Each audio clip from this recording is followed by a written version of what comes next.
So this is a review of the 2008 Toyota Camry Hybrid. This review pretty much covers all the Camry hybrids from 2007 to 2011. There are some minor differences between models, but for the most part they're the same. This particular year, as you can see, has a chrome grille like this with the standard Toyota symbol. Unlike the modern Camrys and other hybrids, it doesn't have the blue accent. That was a later edition Toyota made. You can see it has projector style headlights. You have your nighttime lights, and your daytime running lights are your high beams at half power. You have your turn signals here. There's spots for fog lights, but it's not wired for it. It's not even an OEM option, so you have to go a third-party install if you want that on the Camry Hybrid, at least for those model years. Some of the other exterior features you'll notice are the side mirrors are heated when you activate the rear window defroster. So if your window mirrors are fogged up, you can crank that up. One of the first signs you got a hybrid is right here. You have the hybrid badge on the side. Like the regular non-hybrid Camry, it has 16-inch alloy wheels, which are pretty nice. On the back of the car, again, it's pretty much the same as normal, but you have the hybrid synergy badge there instead of a trim level badge. It has larger than standard backup lights. The standard Camry, the red goes right along through here, and the backup lights only ring around here. They did that on the hybrid to make it more noticeable because it runs on battery in reverse most of the time. So under the hood, we have a hydraulic hood, so you don't have to worry about latches or any of that kind of stuff. But underneath the hood here, we have a 4-cylinder 144 horsepower engine, which Toyota calls a VVTi, with a CVT constant variable transmission. And then over here you have the 40 horsepower hybrid synergy drive. This is the electric motor. The battery is in the trunk of the vehicle. Here you have your coolant for the standard engine, and then we have the coolant for the hybrid drive. You don't want to mess with that. That's all hybrid stuff, all electrical. It takes 0 W20 and 5 W20, either conventional or fully synthetic oils. You got your radiator down here, your air intake. Pretty normal. Going up a steep hill or you need to accelerate quickly on the highway, the two work together to give you a combined 184 horsepower. So that's pretty reasonable. Not as good as the V6 obviously, but it's got a bit of kick to it, you know. A lot better than the standard 4-cylinder, that's for sure. The back of the car, again, pretty similar. With the smart key entry, you can just pull up, open the trunk. Got a bunch of stuff in here. But the trunk is not terribly large because, as we can see here, the battery takes up a fair amount of space. You still have a pass-through there, like the regular Camry, but again, it's very small. It only opens through on one side, even though both parts open. Here we got something a little different. Unlike your standard Camry, your battery is in here. That's your 12-volt standard car battery. And then your hybrid battery is right there. So one of the other big differences you'll notice with the Camry Hybrid is by default all of them come with the smart key. This little guy right here. It's nothing terribly fancy looking or anything. The actual key for the car, the physical key, you just push this little button on the side and this tiny little key pops out. Anyways, for the smart key, all you gotta do to lock the car, you just push this little button right here. Unlock, you just grab the car, the door, and you open it up, and in you go. So that's pretty much that part. The interior of the car is, you know, pretty nice. It's pretty standard for a Camry. Nothing terribly special or anything. The biggest internal difference you'll notice is right there on the back seat, behind the back seat. There is a fan, and that is used for cooling the hybrid system when it gets hot. All your Bluetooth for your phone, and your audio controls, and your temperature controls for the dual climate control there. Here we have the fuel release, the eco mode, that's for your air conditioning and your heating. You have a coin tray there, just like the standard Camry. Have your window controls, your lockouts, all that kind of stuff, chrome accents again. You have dome lights on your doors so you can see them. Yeah, my Camry's a little dirty due to work, but anyway, so yeah, again, here on the steering wheel we have all the controls. The JBL sound system with dual climate control. Navigation's unit is slightly different, it has a bigger screen.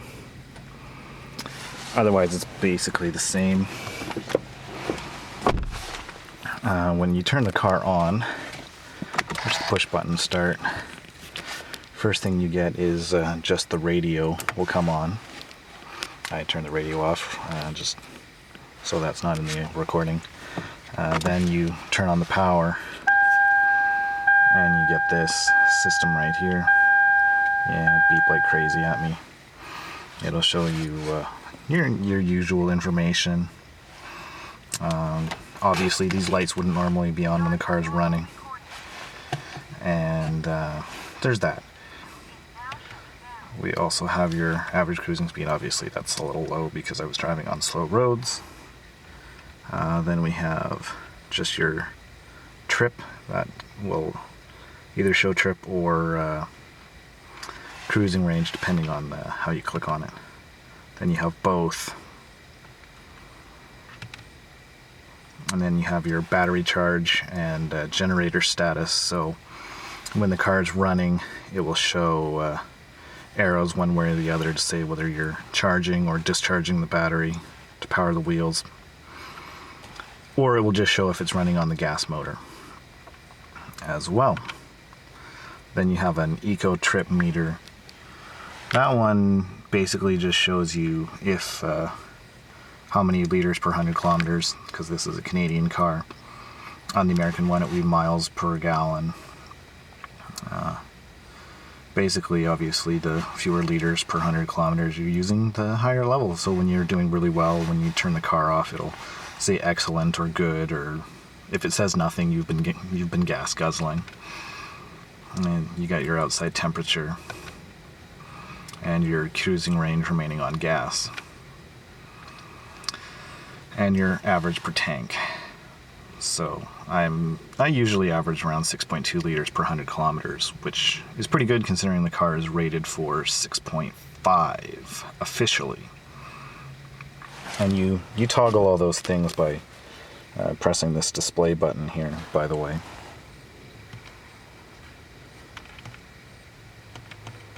I like to show either this or the outside temperature. So yeah, there's your phone controls and all that. You got tons of airbags. You got the curtain airbags on the sides, and you got an airbag here on the steering wheel as usual, and here for your passenger. And then you also have another, I don't know if you're going to be able to see it, there's another airbag right down here. It's a knee airbag. I can't remember whether it has side airbags or not. but there's that. Obviously you have a little spot up here for your sunglasses, which is nice. This is the HomeLink system that allows you to program it to open your garage doors and stuff like that. And then you got your dome lights. You got your mirrors and all that stuff. There's no lights on them, which is fine by me. You got flippable handles on all entries, even on the driver's side. This particular one also has the auto dimming mirror with the cruising directions there. Just behind there, that's my dash camera. So yeah, just a little bit more in depth here on the temperature stuff. You have all different settings here. This is pretty standard for all the Camrys, but this particular one, it has an auto mode, which I normally, I turn it on or off if needed. But you have your dual climate controls, front and rear defrosters, circulating air conditioning. Here, this allows you to change your modes. This also has a weaker front defrost, which is good. I don't know, everything in the car works pretty well. Now here's where it's a little bit different from the standard Camry. Obviously you still have your shifter and all that. So you have park, reverse, neutral, drive. You don't have your different drive levels, you don't have overdrive, all that stuff. And then you have B. B you use if you're going downhill and your brakes are getting too hot, because normally the car uses brakes to recover energy for the battery.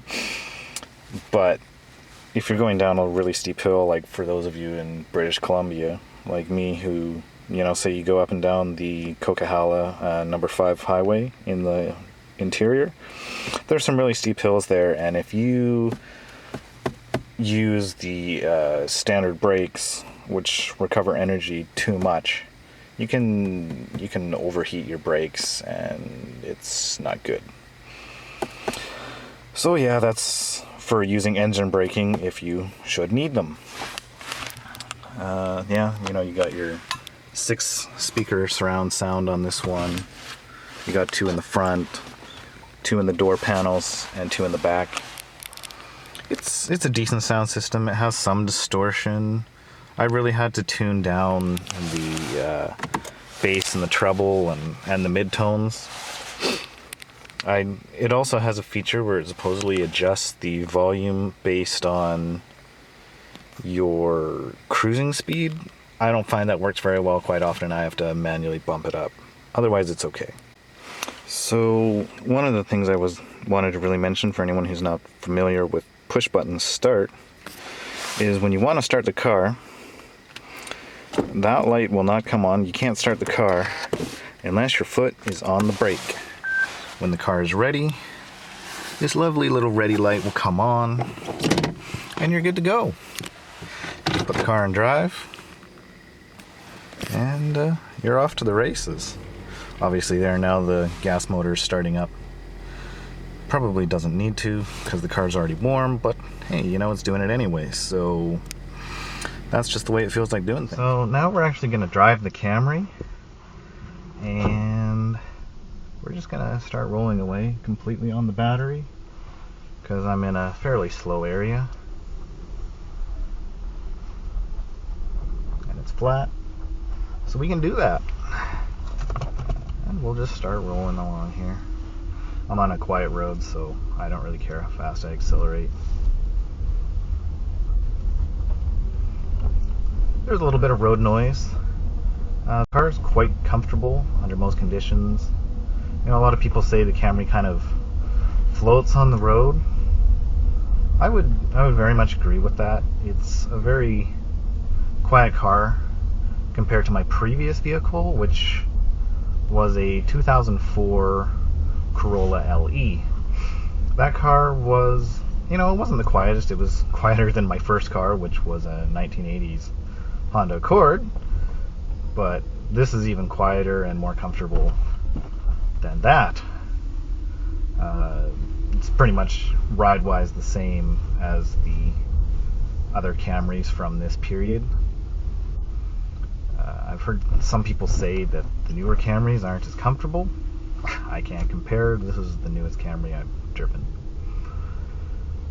All I know is that it's very comfortable for me, and I have back pain, so to me the lumbar support and all the fancy stuff in the electronic driver's seat is very welcome in this car.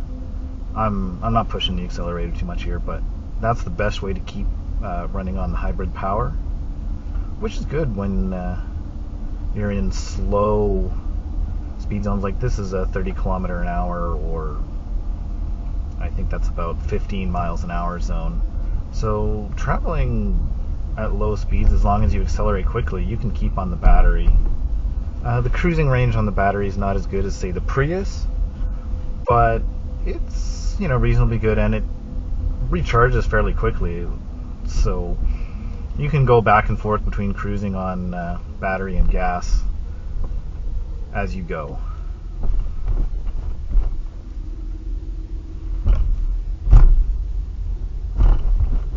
Love the speed bumps. And you'll hear in a moment here as we go, I may be able to get up to speed on the battery, maybe not. We'll see.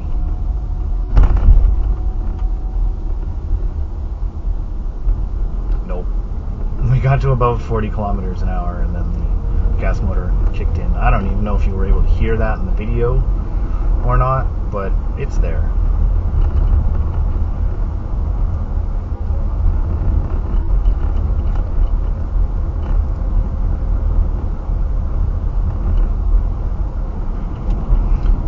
Hear the engine starting and stopping more clearly when you're not cruising than when you are. Giant pothole. Yeah, the battery's about half charged at this point. It wasn't fully charged when I started. Otherwise, the Camry's, you know, it drives fairly normally. If you're running on gas, I suspect it runs just the same as the standard 4-cylinder Camry. The LE model, which it is based on. Acceleration is a little bit different than what I'm used to, but it's also a bigger car. I mean, my Corolla would just, you know, if I pushed the pedal down, it would take off. It felt a lot faster, but then the car wasn't as smooth, so it's hard to say. I think the speed is about the same as the Corolla, but I couldn't say with absolute certainty. So that's, you know, we're kind of getting to the point where there's really not much else to say about this car other than that it's just really nice, and you save gas. It's true, you know, I get about 800 kilometers on average a tank, and it's only winter, and supposedly these do a lot better in the summer. Now, I'm driving this around the greater Vancouver area, so that may not necessarily be the case, but we'll see. The car also already has 166,000 kilometers on it, so who knows if the battery's even giving as much cruising range as a new one. Probably not. So you could probably do better on a newer, maybe a lower mileage vehicle. It's hard to say how the battery manages itself over time. We'll have to wait and see. I've only had the car a month and a half, but I'm pretty satisfied. As I said, I've been getting around 800 kilometers a tank. That's about 500 miles, I guess. Somewhere in that range for my American viewers. So yeah, that's pretty much the story on that.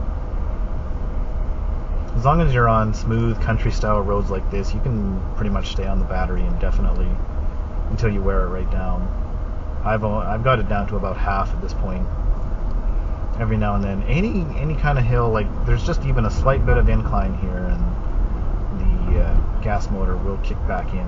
It's not like the Prius because it is a heavier vehicle. It's not a purpose-built hybrid, it is a stylized hybrid in the sense that it's a hybrid incorporated into a standard vehicle rather than purpose-built. So obviously it's, doesn't quite have the fuel efficiency, but it is better than the standard Camry, and it's getting better fuel mileage than my Corolla was, so I'm pretty happy with that.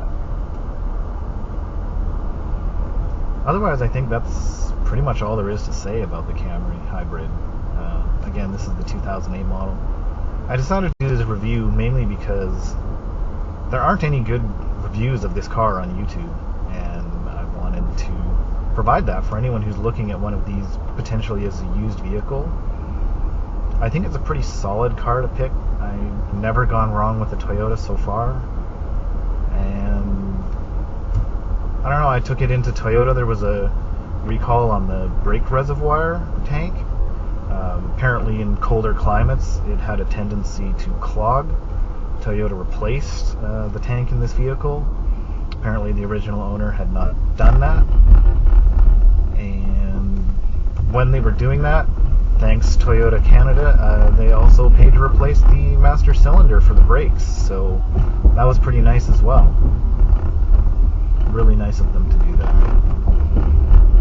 They didn't see any other issues with the car, which is remarkable for a vehicle with, for my American friends, it's 110,000 miles to not have any issues at all, other than the brake master cylinders. That's pretty remarkable.